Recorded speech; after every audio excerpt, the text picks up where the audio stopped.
How did I get in this room? It is another episode. We are back, and today we are featuring the first guest from our home base. Hometown Houston. From Houston, this is HQ for How Did I Get in This Room. Margot, how excited are you for this guest? Okay, let's do what we practiced. This is our H. This is our H. It We sucks, Houston but we crowd. can do it. Yeah.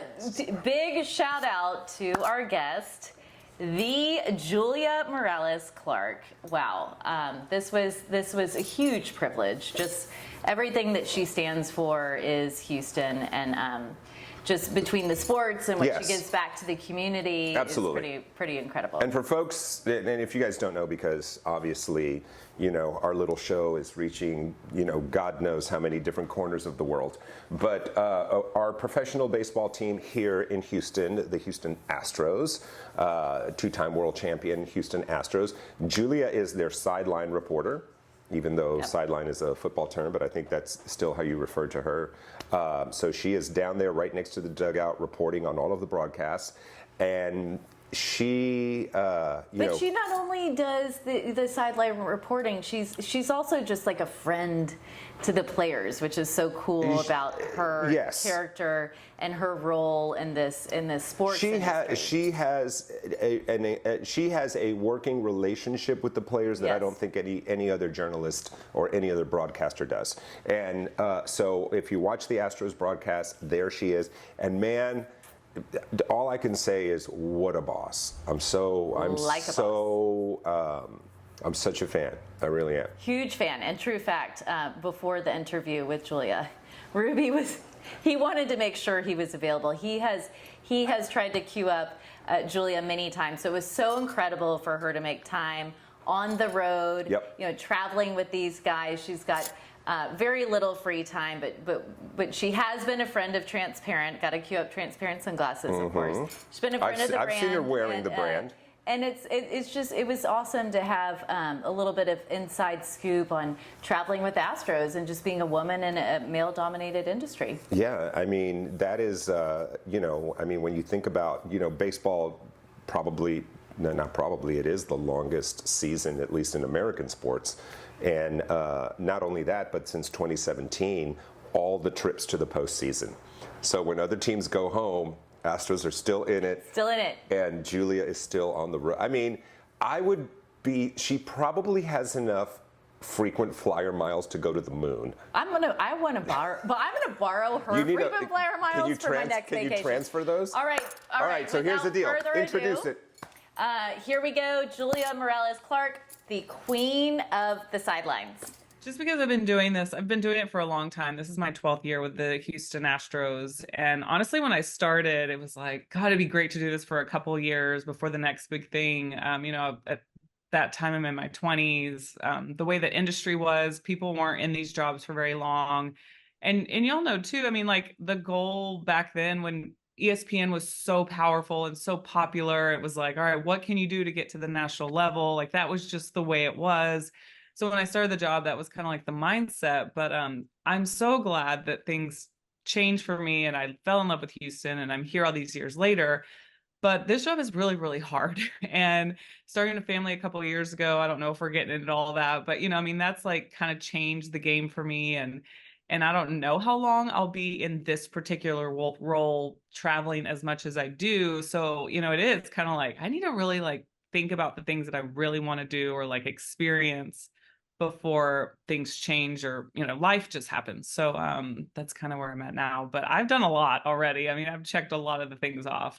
Sure. Well, we're glad that you fell in love with Houston because Houston has clearly fallen in love with you.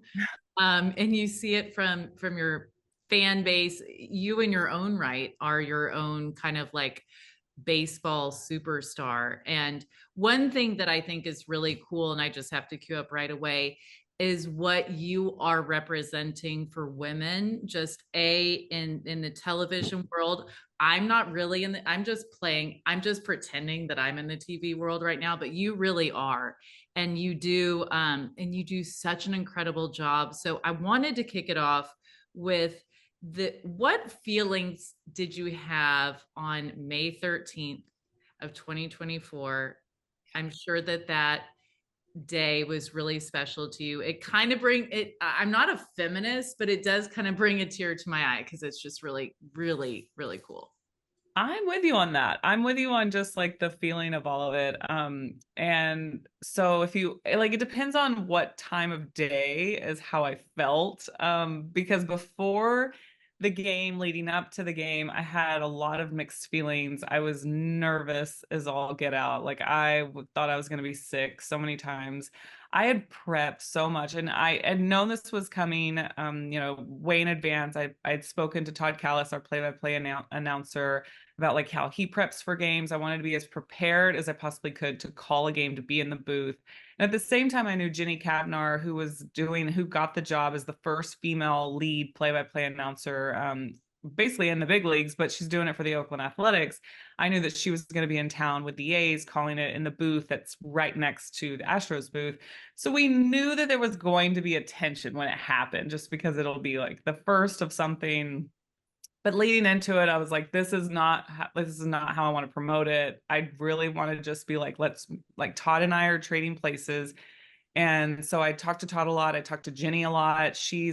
She kind of broke some barriers when she got in the booth for the very first time. And it's been a few years now since she's done it, but I will never forget the feeling of listening to her voice call a big home run. And I wanted as much advice as I could get from her.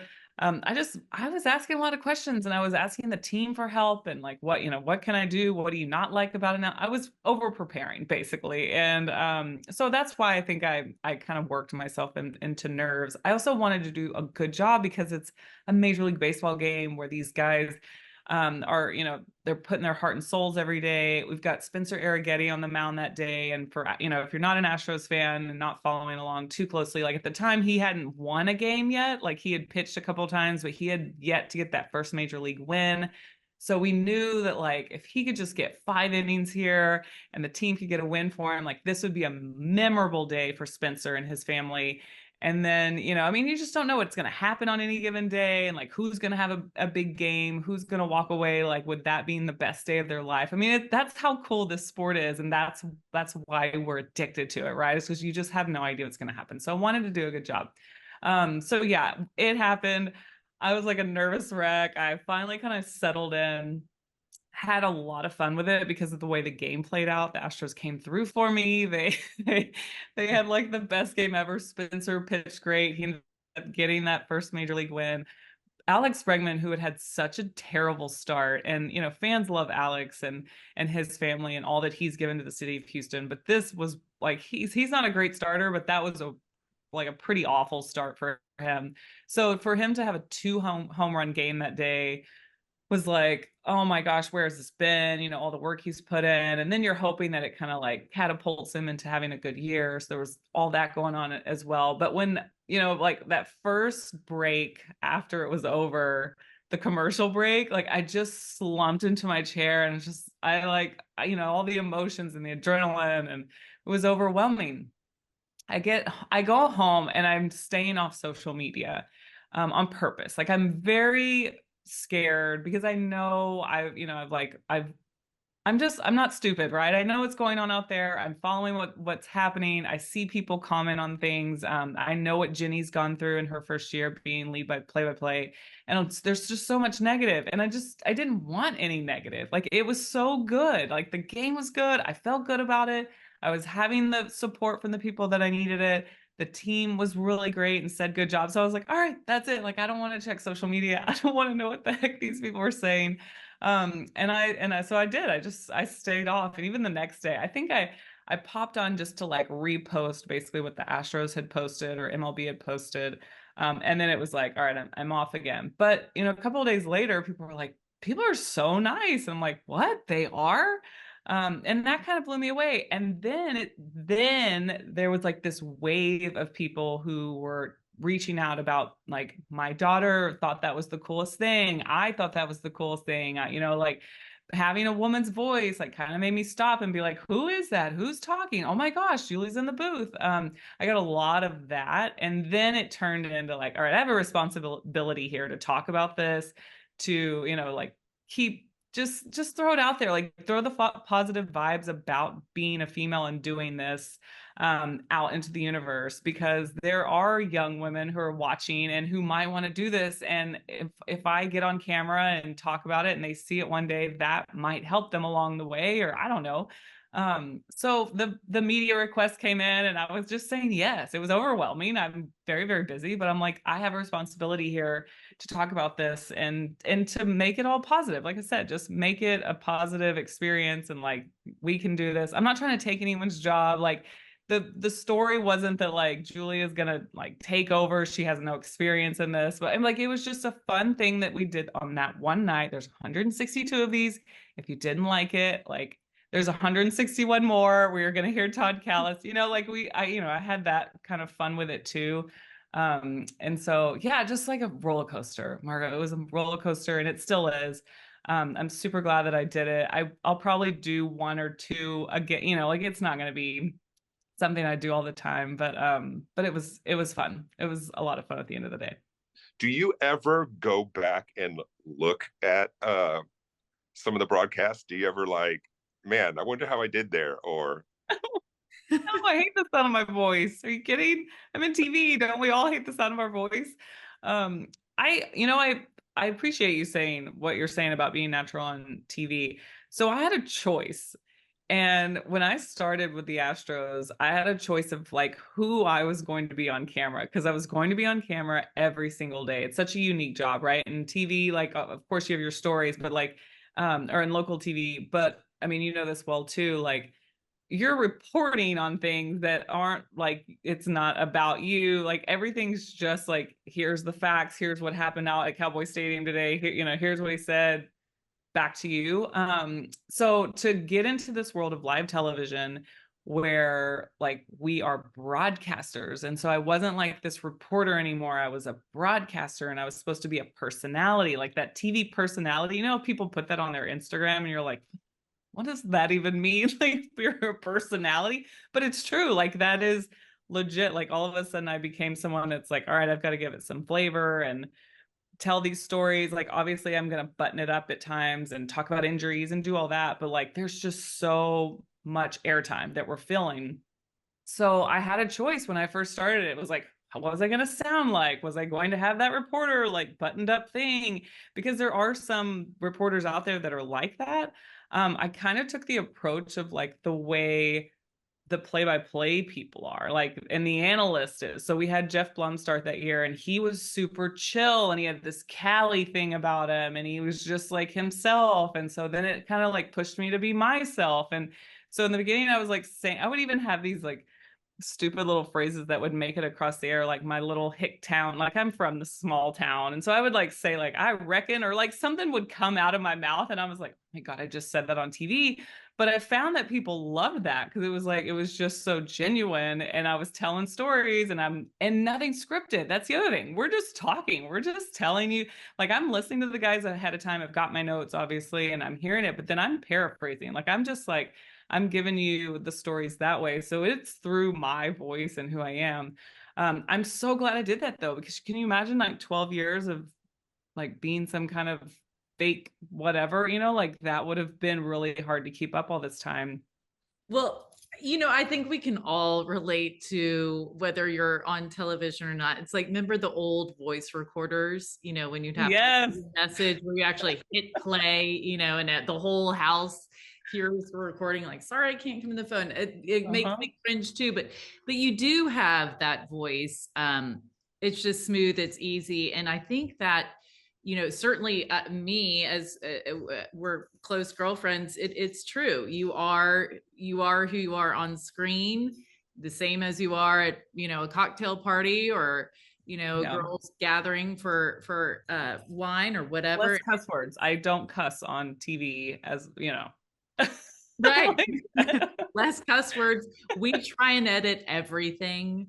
But yeah, you are such your authentic self. I think it would be so hard. I remember when I started, doing this show with Ruben, I had more and more respect for you as not only a female professional in a male dominated industry, which is a huge hurdle, but also a working mother who's traveling all the time and still being able to carry yourself with such grace on and off the field and stay true to who you are, because you have gotten, you now, like I said, are quite famous on and off the fields, but you maintain this humbleness, which is, I just adore that about you. I mean, I'll text you and say, hey, let's do this show, and you're like, awesome. I'm like, Julia Morales Clark said yes to this show, this is cute.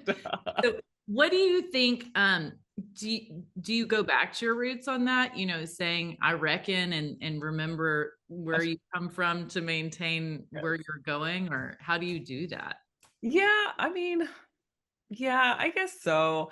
So I grew up kind of being in front of a camera. My dad had a camcorder like most people did in the late 80s, early 90s, and he just rolled on everything and put us on camera. And then he liked being on camera, and my brother ended up going into entertainment. My brother ended up with like the cool career, who went and danced in LA, and I mean, now he's acting. Like it was just kind of like who we were as like, I don't know, we were very comfortable in that setting. So I do have that in my background, but I did come from a small town and worked my way up. And I also did the true like stair step into the big leagues, or like the minors. Guys that get drafted have to start in A ball, and then they move up to double A, and they move up to triple A, and then they make it to the majors. Well, that's like a few years in there of like getting humble and like grinding away and trying to find your way and figure out who you are, and not making a lot of money and not hanging out at the cool spots in order to get to the ultimate show. What would be that moment where you look around and think, whoa, I've really made it. How did I get in this room? Or, whoa, what am I doing? Oh my gosh, I feel like I have those all the time. Like, what am I doing here? It's hard not to go straight to like the big moments of my career, like covering the team win a World Series, but like being in the parade and having like people chant your name when you're riding in a car down. I mean, what? Right? Like what? um that to do that until like 2017, that was wild. Like it was just this wild ride, and the whole thing was just like, what is happening right now? I'd been in sports all my life. I'd covered sports all my life. I'd been with the team since they were really, really bad to winning in 2017. So that was such a thrill, such a thrill. But in 2022, I was able to like just really enjoy everything because we had done it already, and we knew what was coming too. Like in 2017, you're just like, be here, be there, be like, just you're doing, and then you look up and you're like, oh my God, they just won the World Series.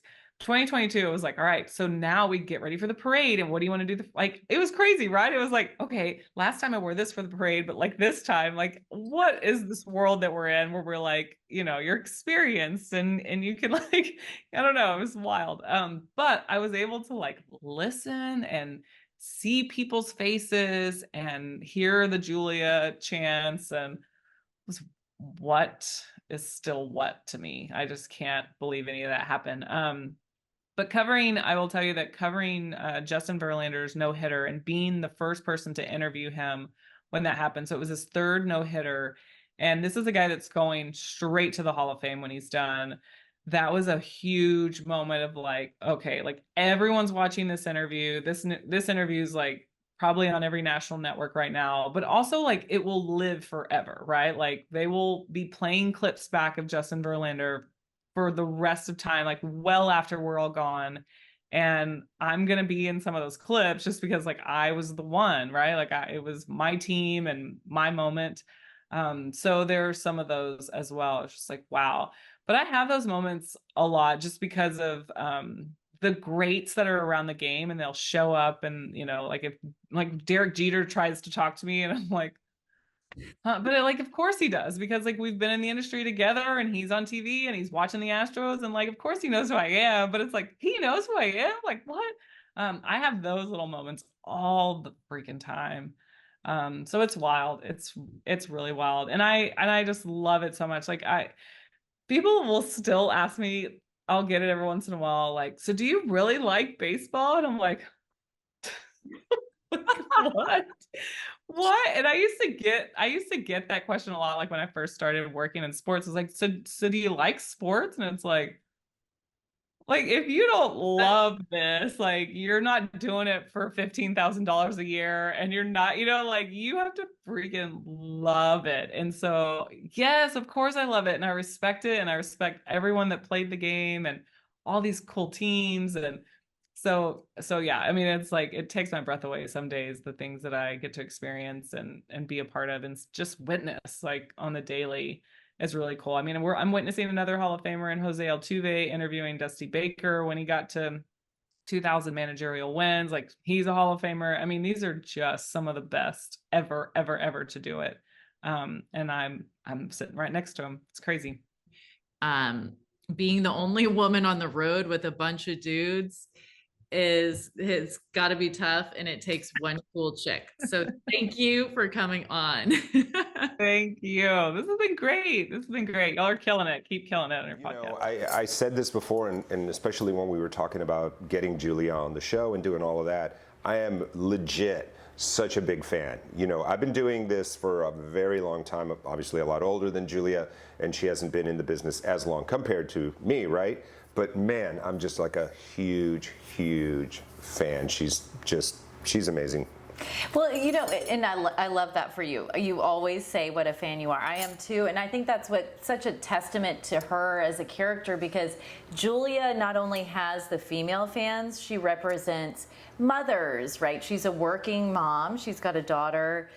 She's on the road with all these dudes, so she's able to kind of like cross that schism between. No, but it'd be tough. I can't imagine traveling with a bunch of athletes when you have to interview them. She referred to some days that she knows how to gauge their humor. Some days they're real focused and some they're happy, days and you're some not days, going to go you're near not playing certain that players. great. They're very focused. So you have to be you have to be kind of like flexible in that way. And by the way, you stole my question, because like I wanted to ask about, I mean, the first woman to call start to finish an Astros broadcast in the 50 plus years history of the team. I mean, trailblazer, making history, I mean, that's checking all the boxes. She does. She checks all the boxes, and she prepared. There's that that old adage that nothing beats preparation, and she does go into every day, every experience with the drive of someone that's gonna break that glass ceiling for women. And I think it's so cool, because that moment for her, and she shared the emotions leading up to it, and really was moving, because that's you got to be apprehensive, right? You want to nail it. And it's this is your realm. And it's still, I mean, no matter how far we have come and how diverse we have become, it's still a kind of male-dominated area, sports broadcasting, and although so many different women have made incredible strides, but when you're with the local team and you're part of the local broadcast, there's not, I mean, the majority are still, it's like the boys club. Well, I'm thinking, look, as a woman, I feel like we're forced to watch. I love baseball. Baseball Y'all, her brand. Sure. I love the brand. Shop Baseball Y'all. We'll cue it up. Put it in there, producer. Sure. But click the link below. But sometimes you don't know all of the jargon in baseball and all the terms. And she makes it accessible. She makes it accessible, right, and I really like that, because a lot of times, you're watching a sport, and someone says a comment, you're like, I don't even know what that means. And that's the thing. And I told her, you're a natural, and it's just like some people you can go to school and you can do the work and you can try. But if you don't have that, just that lightning in a bottle, if you just don't have that, it's special. They always say you can't teach that. You can't. And she's just the perfect person for that gig. And again, I'm a huge fan. Think about the history. Think about what she's seen from the 2017 World Series. All of the postseason runs, the most recent World Series, the combined no-hitter in Philadelphia. It just goes on and on and on. she's been interviewing guys that are going to be future Hall of Famers. Yeah. Heck yeah. You That's, know, that's and she the gets all and she access. gets them to do TikTok videos. Come on. There's very few people that can ride that wave. You know, between her series, she has to be a professional. But what I think is so attractive about Julia, just as a person and as a friend, is she can ride the wave between like kind of comedic, and you know, getting the For Fourth of July, sound bites. for 4th of July, she did what do you like on your hot dog? Yeah. Now, and a lot of the players on the Astros are, you know, from Latin American countries, you know, so she had to kind of like, and they're like, you know, it's like, you got some very different answers, Right. and Be but ready they for whatever love, they're gonna say. and she said it herself, you know, a lot of the guys, you know, they kind of want to be on when she's doing a TikTok. They're like, Sure. they just kind of come in and do it. No, it's amazing. Anyway, shout out to you, Shout out, my okay, co-host, yes, for love making it. for We're making back. for making. Houston proud. Look, we are Guys, back in we action. just survived a Category 1 hurricane, and no power, trees down. It was a disaster. And to everybody that made it through, Houston strong, Houston proud, you know, here we are. We're still here. We're proud to be back in action. Speaking of which, what happens next week? Another amazing guest on How Did I Get in This Room? We'll see you. Peace. We're out.